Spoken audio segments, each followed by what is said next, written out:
All right, very good. The room is still very busy, which is a good sign. We are now going to transition to our second event on Somalia fiscal journey to debt relief, another remarkable story of economic progress in a fragile context. I am extremely pleased to welcome Bihi Iman Ege, Minister of Finance of the Federal Government of Somalia, Laura Yaramio Mayor, IMF Advisor and Mission Chief for Somalia, and Alok Verma, Senior Economist in the IMF Fiscal Affairs Department, to talk about all the technical assistance work that supported some of Somalia's steps in this journey. Laura, over to you. Touch the video yet, she'll pull for it. Good afternoon, everyone. Thank you for joining us. To start our event, we would like to share a short video on Somalia's journey to debt relief. On December 13, 2023, Somalia achieved a remarkable milestone towards sustainable development. A decade ago, Somalia emerged from a devastating civil war, and now Somalia has become an ambitious model of economic reform. With the strong support of international partners, Somalia is wiping away nearly 90% of its external debt. That's $4.5 billion. Somalia can do this because of its steadfast implementation of economic reforms as part of the Heavily Indebted Poor Countries initiative, or HIPC.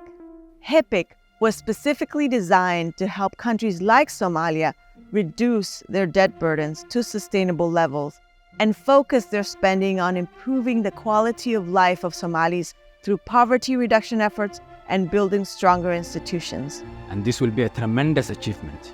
We embarked on our reform journey almost a decade ago, and finally to see us reach the finishing line is both a moment of great pride and reflection.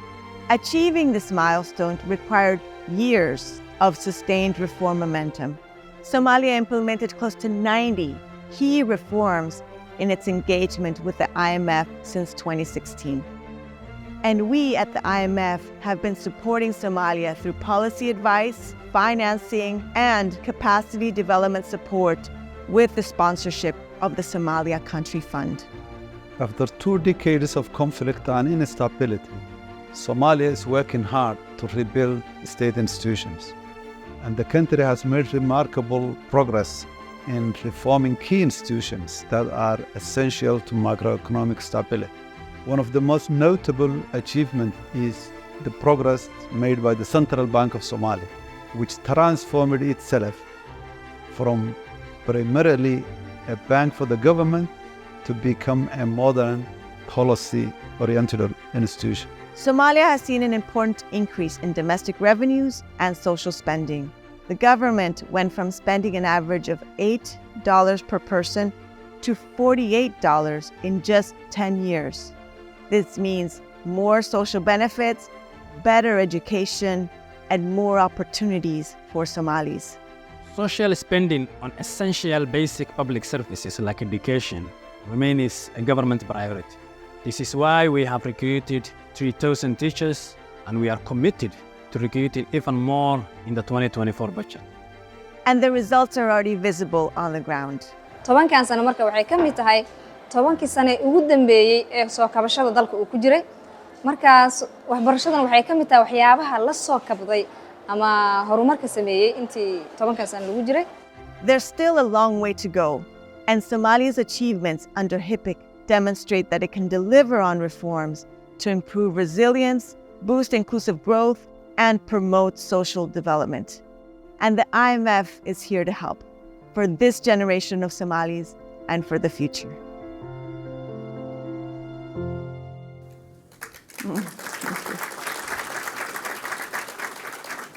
Thank you. So Somalia has shown how a country facing fragility can take concerted steps to improve macroeconomic stability and economic development. As described in the video, Somalia reached the HIPC completion point last December and reduced its debt from 64% of GDP to less than 6% in 2023. This not only ensures debt sustainability, but also opens a way for Somalia to access new financing to be able to support economic and social development. Completion point was achieved thanks to the solid track record of reform implementation by the Somali authorities and the strong support from development partners. In the last decade, Somalia increased revenues from 1% of GDP to 2.8% of GDP in 2023. Expenditures increased from 2% of GDP to 6.3% of GDP in those 10 years. In addition, institutional reforms were implemented accompanied by greater reporting and greater accountability.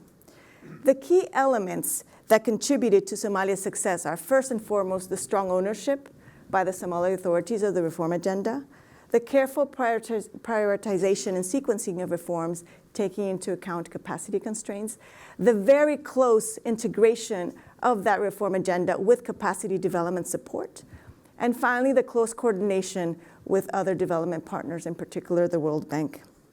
I want to emphasize that the responsiveness of our capacity development support would not have been possible without the Somalia Country Fund, which is receiving financial support from Canada, the European Union, Italy, the UK, and Sweden. Progress made in public financial management clearly illustrates how far Somalia has come over the last decade. And so I'll hand over to Alok to discuss further. Thank you, Laura, and good afternoon, everyone. I will be discussing Somalia's PFM reform journey using digitalization. When discussing PFM reforms in Somalia, it is important to understand the backdrop from where country is coming from. After 2 decades of conflict in 2012, Federal Government of Somalia was barely functional. Governing laws dating back to 1960s and 1970s were largely unfit for the purpose. Public financial management processes were manual, prone to error, and poorly implemented. All financial transactions of the government were conducted in cash, including salary payment, with no accountability. And Federal Government of Somalia also started accumulating expenditure arrears and sometimes failed to pay salaries and wages. Somalia started implementing PFM reforms in 2012 in that context, and the focus of PFM reforms was in 4 areas. Number 1 was to improve public financial management processes, and the focus was on core PFM processes, that is from procurement to payment processes, financial reporting, cash management, payroll management, etc. Secondly, they also focused on introducing a digitalization platform, that is Somalia Financial Management Information System, with the help of World Bank. To implement these new PFM processes and also to implement this digitalization platform, they also focused on building the capacity within the Ministry of Finance and also worked on the legal framework. This slide represents the key milestone during this first phase of reform in Somalia. After having these 4 key building blocks in place, that is Somalia Financial Management Information System, new improved PFM process, a strong capacity within the Ministry of Finance to implement new processes, as well as their law, new PFM Act 2019, they started exploring how they can use digital technologies to further improve these PFM processes going forward. Therefore, they launched a cash management portal to improve cash forecast, and they started exploring how digital technologies can be used to further re-engineer existing PFM processes.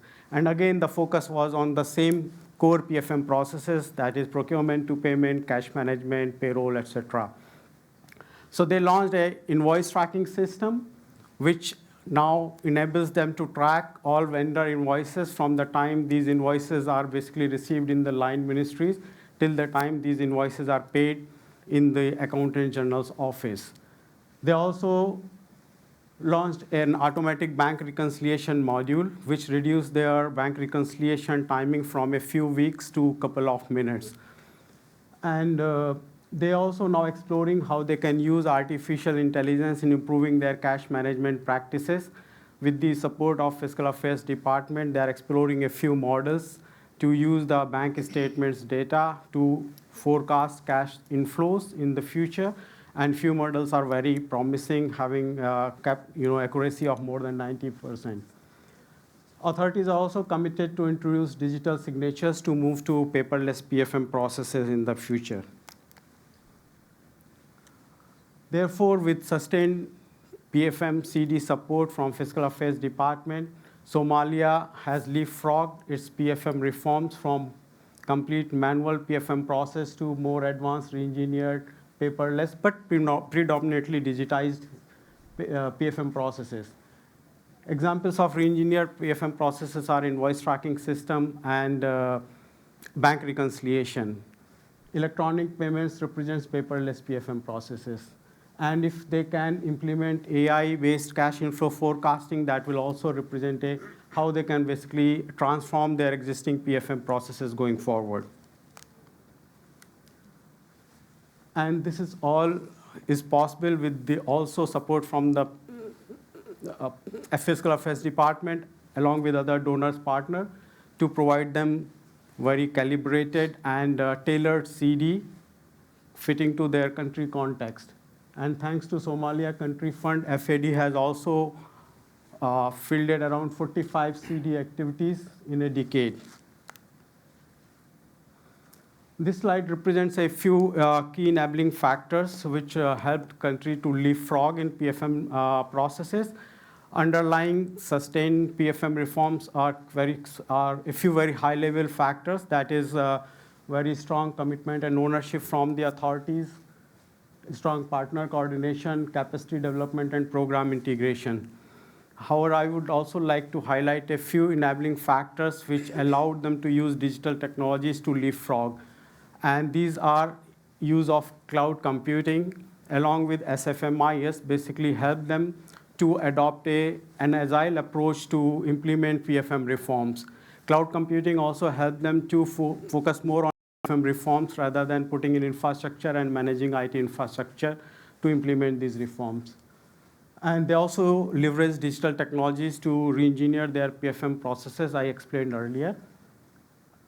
And I think these are the key enablers which help Somalia to leapfrog. And this PFM reform journey using digitalization in Somalia also demonstrate that if right enabling factors are in place, then fragile countries can also leapfrog using digital technologies.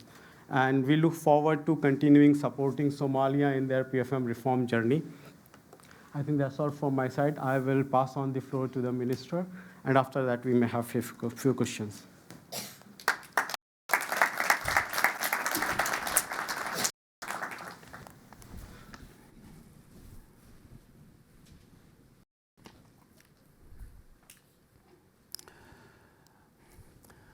Good afternoon, everybody.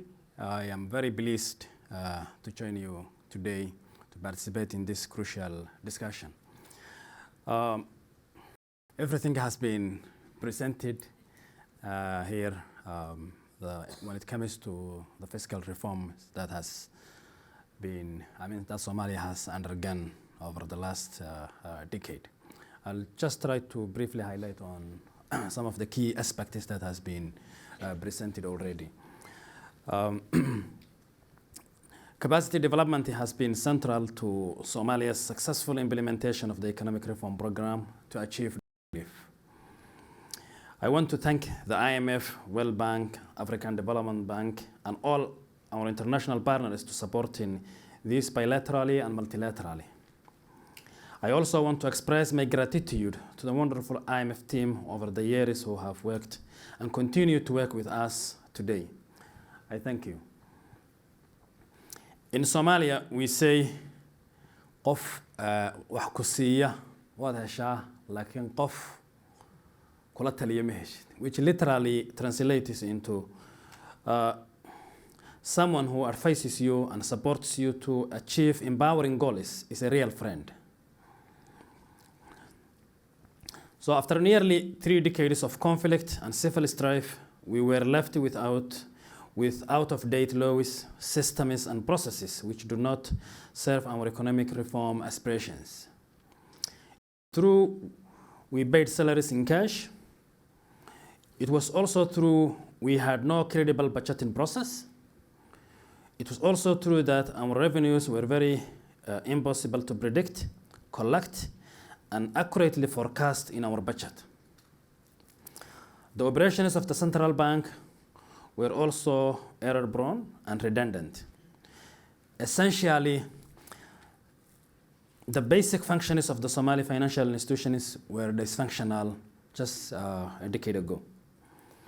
Given this backdrop, our government engaged the IMF strategically, targeting our institutional, policy, operational, and legal weaknesses. The objective was to increase domestic revenue, improve public financial management, build and deepen financial sector integrity and regulatory capacity, and enhance good governance. A lot to do in a very short space of time indeed. What are the results of the capacity development assistance? The obvious one is Somalia reached the HIPC completion point and attained debt relief after a strong reform record of reform implementation. What does this practically entail? Our domestic revenue is increasing year on year as we implement new tax laws and policies. We are also innovating in tax administration through automation. As Laura just highlighted earlier, domestic revenue rose from 1% of GDP to 2.7% of GDP in 2023. It is a remarkable achievement given Somalia's fragile context. Even more inspiring is we have been able to use the result and impact of the capacity development to increase expenditure from 2% of GDP to 6.3% of GDP in 2023, including on social benefits and education. Again, this is another milestone for Somalia as it is strengthening the state-society relations. On the BFM side, we have leapfrogged in many ways as alongside. We went from paying salaries in cash with minimal accountability to now having a robust Somalia Financial Information System, SFMIS, which track all payments, including the largest amounts, salaries, and government operation costs in real time. In SFMIS, payments will not be released without it in a rigorous commitment to control processes. Is the payment budgeted? Is it procured correctly? Is the invoice paid? Has the entity paid its due taxes? As is clear, reporting, accountability, and expenditure controls are embedded in our systems. This might seem very basic, but they were real challenges only a decade ago. Today, I am proud to say that our operational are governed by a comprehensive BFM law. The operations of SFMIS is a manifestation of this law.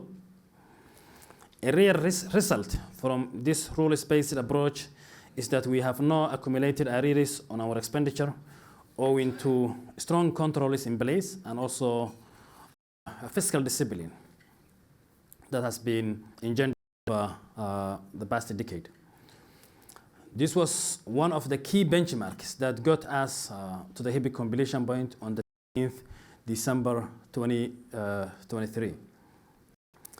Developing debt management capacity further is crucial for sustaining fiscal discipline. In this regard, we are working together with the IMF to enhance the legal framework and institutional arrangements to embed this in the BFM law and regulations. Are we totally there yet with the BFM? Not at all. We are working hard to continually improve our systems, review our laws, and enhance transparency. This is the way reform implementation works across the world, even more so in the fragile environments like Somalia. Areas we need to improve on are further capacitating our core staff, most particularly the civil servants in all areas of public financial management. We're also improving coordination and collaboration within the government, also building and enhancing, our engagement with the federal member states through improving federalism arrangement. This will help us communicate and implement the BFM processes better. I want to reiterate that our capacity development program was only successful because it reflected Somalia's needs and priorities. It was also designed with our inputs. This helped to firm up political support for our government and with the public as well. In fact, the reform program was among the few national shared priorities that was elevated above our lively national politics. In this regard, it was successful unifying national exercise. The regular IMF missions to review the progress of the reform program and specific technical missions is a fantastic platform to continually review and update on our capacity development needs. Going forward, what would be even more useful for capacity development work to be better implemented is for the IMF staff to be able to visit Somalia and establish an office in the country. Proximity will enhance collaboration and our results. It will also allow IMF staff to understand and appreciate our country context even more. Finally, I want to recognize the invaluable support of our international partners who supported the Somalia Country Fund. Without our valuable partners to continue supporting us in our journey to achieve macroeconomic stability within the term of the new 3-year IMF supported program. On our part, we will continue to strive for success and transform Somalia's future. And I thank you, and I look forward to questions and comments. Thank you very much.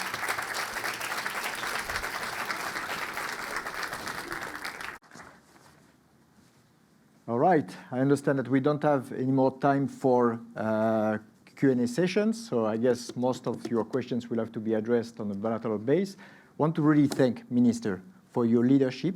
I think this really remarkable story of Somalia shows the importance of strong leadership, but also the importance of tailoring capacity development to Somalia context and responding to your needs, and also making sure there is close integration between capacity development on one hand and the whole reform agenda. I would like, last but not least, to recognize our partners that are funding most of our capacity development, and we should really emphasize that point. I'd like to recognize, in the case of the Somalia Country Fund, United Kingdom, the European Union, Canada, Italy, and actually, since December, Sweden. Many thanks, everybody. Many thanks, Laura, Alok, and dear Minister, thank you again for participating to this event. Thank you.